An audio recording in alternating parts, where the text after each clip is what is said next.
একদিকে যখন এসআইআর এর কাঁটায় বিদ্ধ বাংলা, বিভিন্ন প্রান্ত থেকে মৃত্যুর খবর সামনে আসছে, ঠিক তখনই নদিয়ার কুপার্স ক্যাম্পে ধরা পড়ল এক ভিন্ন ছবি।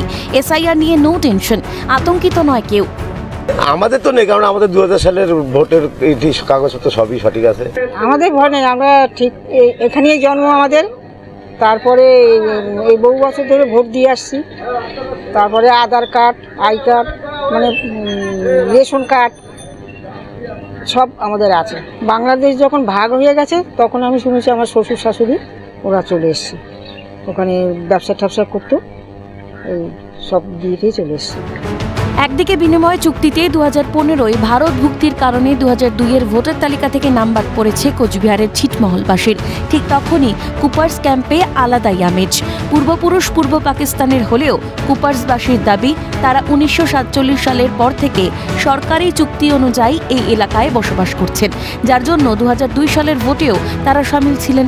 কেন্দ্রের বিরুদ্ধে ভীতির বাতাবরণ তৈরির অভিযোগ তুলেছেন কুপার্সবাসীর একাংশ।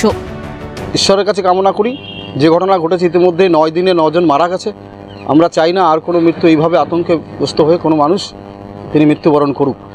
যেটা শুরু হয়েছে পাবলিকের মধ্যে একটা বিরাট বার্তা, যেভাবে বিজেপি এই যে পরিকল্পিত করে, যেটা বিজেপি আসার পরে ভারতবর্ষে মানুষের মধ্যে একটা প্রতি মুহূর্তে একটা আতঙ্কগ্রস্তের মধ্যে মানুষ রয়েছে। মানুষের স্বার্থ ছাড়াই মানুষের বিরুদ্ধে কোনো প্রকল্প নেই, এই ধরনের প্রকল্প বলি এরা মানুষকে বিরুদ্ধে প্রকল্প তৈরি করছে। মমতা বন্দ্যোপাধ্যায় জনস্বার্থে প্রকল্প তৈরি করে, আর এরা জনগণের বিরুদ্ধে।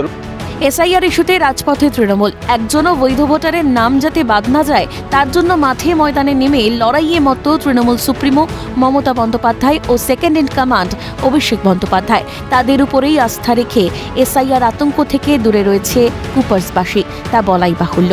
প্রসেনজিৎ বিশ্বাসের রিপোর্ট, ক্যালকাটা নিউজ।